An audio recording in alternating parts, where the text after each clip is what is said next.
For the past 31 days, I have had two words on my mind: flowers and fascism. As I enter into my first official year of growing flowers on my microflower farm in Virginia, it was a month filled with seed starting, delivering flowers, early tulips that went from looking like this to this by the end of the month, and really extreme cold that threatened all of the hard work I had put in over the past month. Beyond the growing and the flowers, this past month has had me feeling super aware that I don't exist in this perfect little gardening bubble, while the only country I've ever known feels like it's falling apart around me. I found myself looking more and more to my plants and my flowers and my garden in search of a new reason behind why it is I want to do all of this, and rediscovering where my microflower farm and the flowers that I grow fit into this new world order that I find myself living in. So this was January 2026 on my microflower farm, and the 4 reasons why I'm going to grow as many flowers as I possibly can in the face of a collapsing democracy.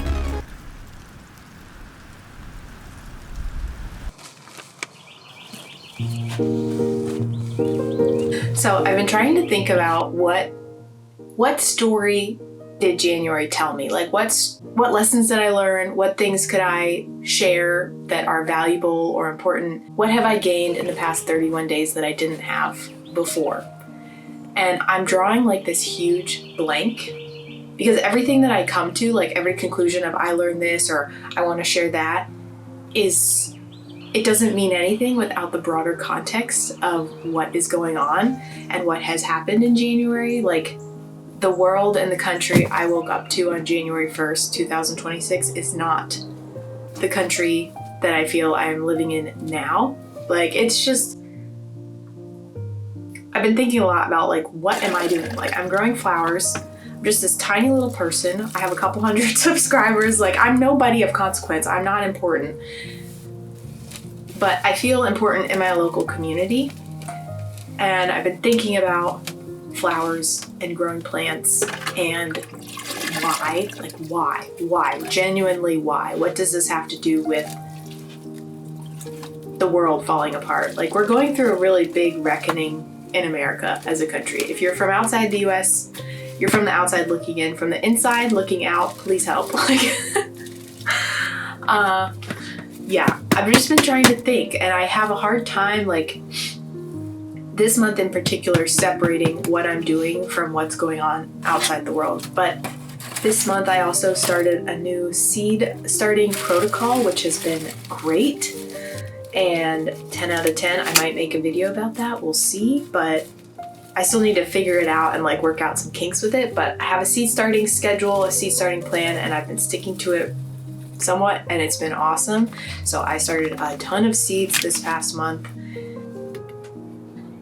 Hello.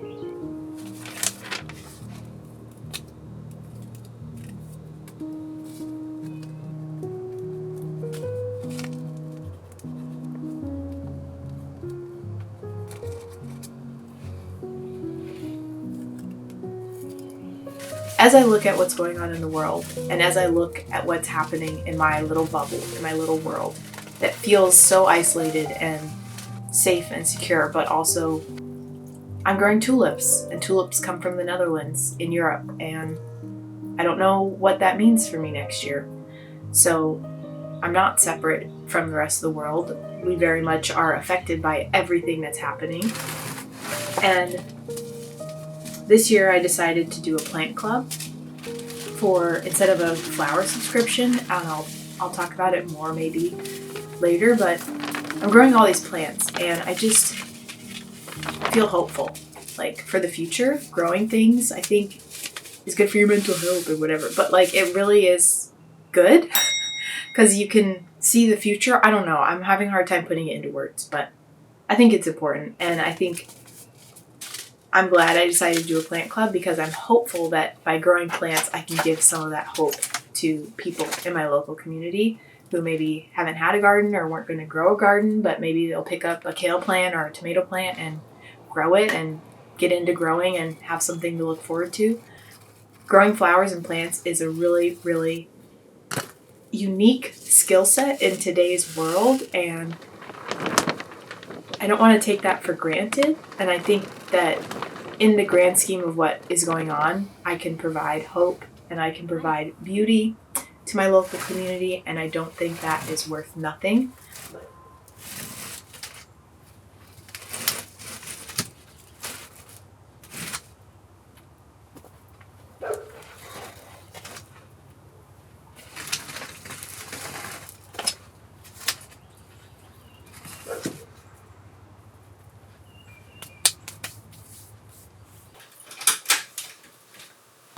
I've just harvested my first tulips. Are they deluxe? No.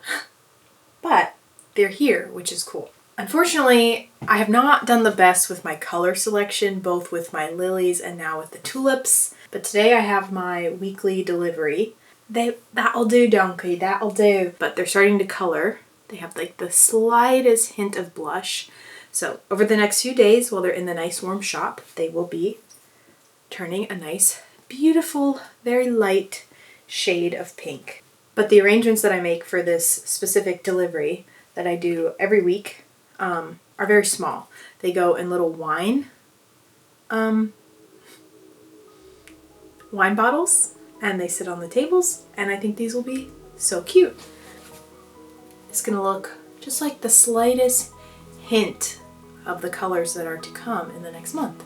So this is kind of the color palette. Can you see the vision? We'll see what I make, but yeah.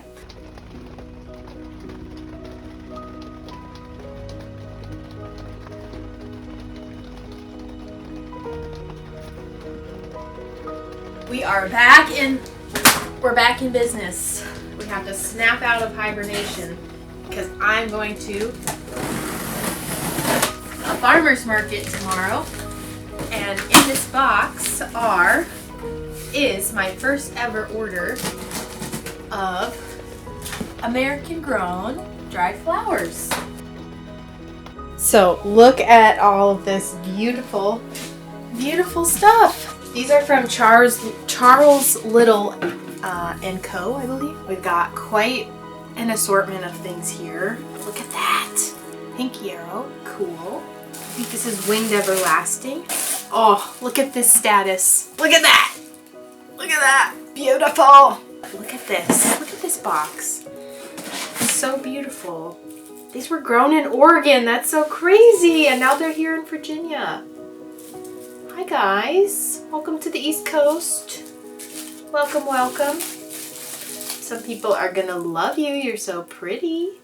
So much love and care goes into growing these, and I'm gonna get to work making some bouquets, and I'll show you what I come up with.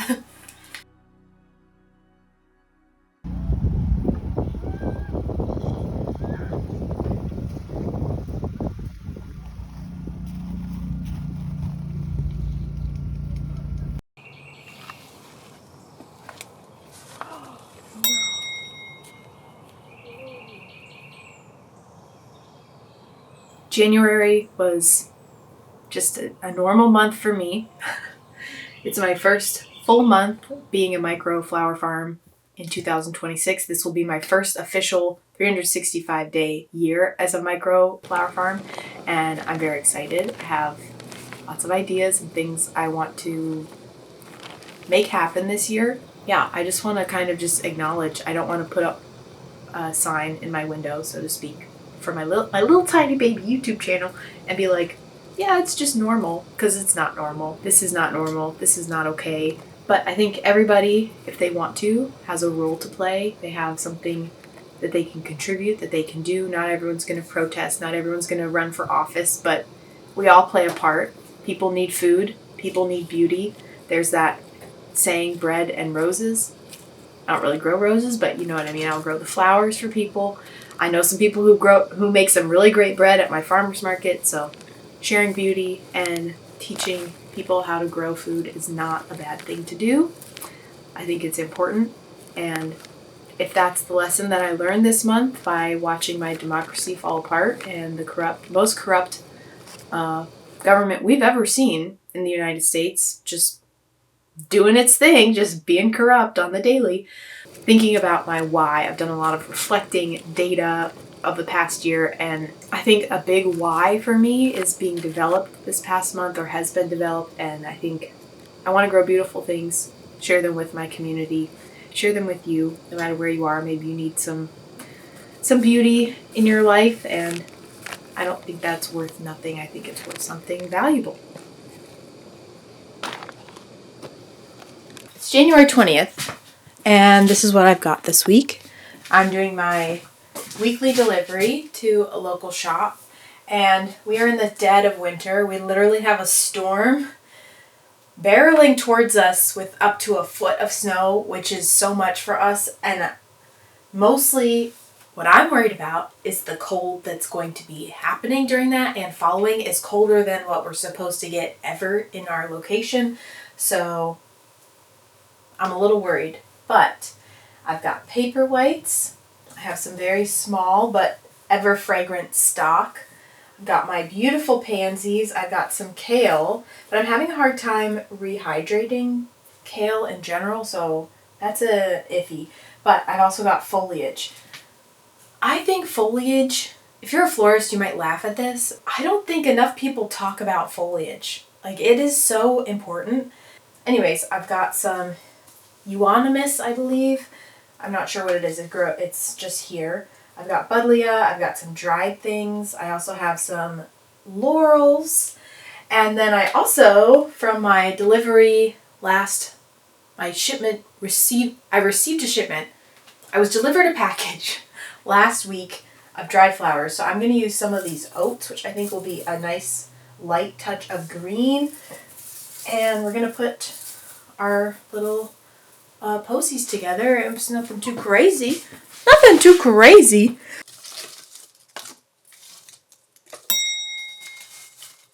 I've concluded this month that I'm not on an island, that we all, if you live in the US, can be a part of the future that we want America to be. I think we all have a role to play if we choose to play that role. Good, bad, evil, nothing. I hate to sound like Kamala, but I think her mom was right. We do exist in the context of everything that came before us and our ancestors. I haven't talked about this much, but I live in a house that was built to house enslaved people. So I am confronted with history every day, and I think about it all the time. I live near a Civil War battlefield. That's where I go for my walks every day. One of the things I love about where I live is how much history is here. Most of it is not good history. Most of it is pretty ugly, but it's also the truth. And I think the truths we choose to accept and even the truths we choose to ignore are all playing a role in what is happening now. And I choose to accept the truth that you and I, all of us, have roles to play and that we can affect change. We are all just little ants, but when all the ants come together, they can overthrow the grasshoppers. And that's what we learned from Disney and Pixar. And they weren't wrong. Smart people.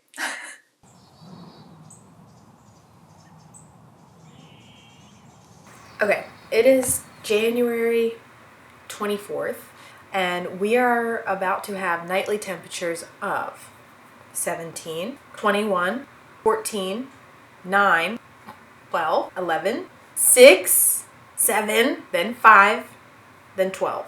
So it is going to be really cold for the next 10 days at least. Brought a bunch of my seedlings inside before I could see what was going to happen in the next 10 days. It's like this weird thing of like, you can see the potential disaster coming, but there's very little you can do. And I have maybe close to 1,000 baby plants, and it's like, what do I do? And I remembered these seed beds that people had grown with heating cables, and I said, I wonder if I could make one of those, and it would cost a lot less than buying like 5 new grow lights. Maybe, I don't know. So that's what I'm gonna do. I have about 2 hours because I want to go for a walk today before I'm stuck inside. We just have to try because these plants cannot die. Sally, it's gonna get cold, Sally. What do you think of the cold? Show them your toes, Sally. Show them how cute your toes are. Let's go build a seed bed. So the plan is pretty simple. I have this table, and I'm just gonna Take this extra foam board, cut it so it covers the table. Find some scrap wood, build like a little lip. Put the heating cable, put the sand, and hopefully it works. Hopefully it's not too complicated.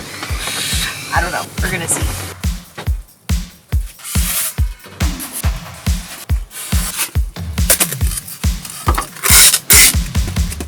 I need something that's gonna go scraps. You have to deal with this. In my experience, that is nails. Without the rusty ones in the way.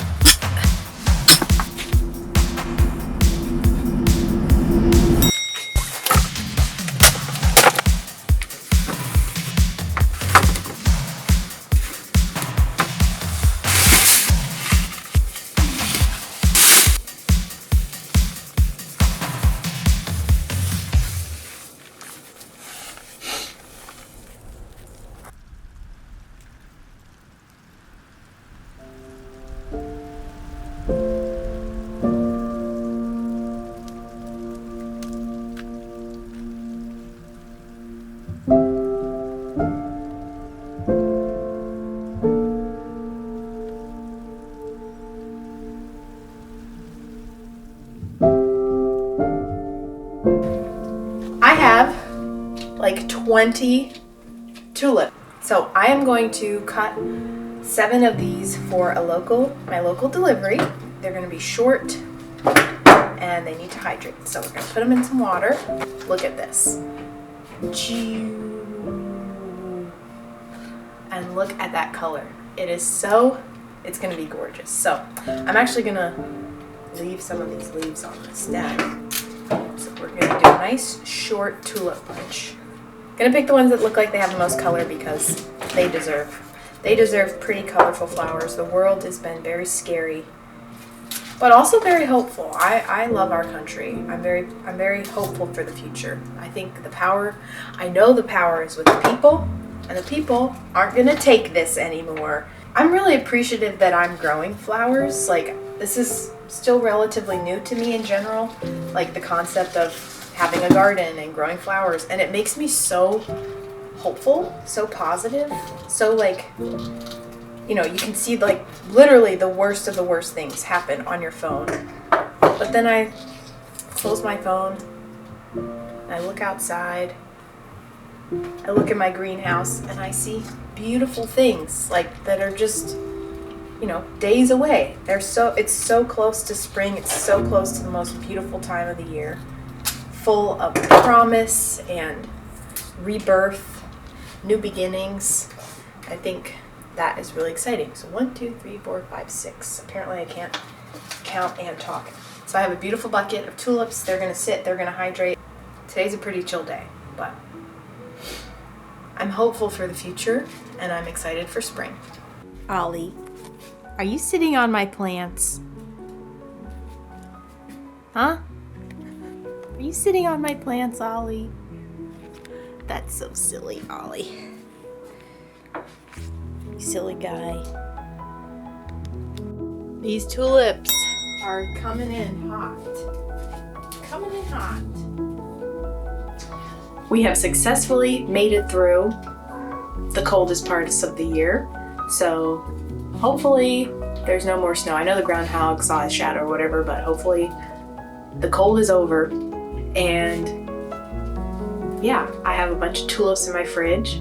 Valentine's Day is a week away. I'm hoping to do a garden tour as soon as you can see my garden, so that should be my next video. And I'm gonna compare it to last year, my garden at this time, which will be really cool because I have a lot more stuff growing this year than I did last year. So that'll be cool for me to see like the contrast. So that's all I have to say about January. I've got a lot of plants started, a lot of flowers coming along. So I'm very hopeful for the next few months. I'm very hopeful for this election year, and I hope everybody calls their senators, is registered to vote, even if you're not in the US, that you play a role in your local governments, your local systems, and that we all organize and form communities, because we're better together than we are apart. Thank you and have a good day. Like and subscribe.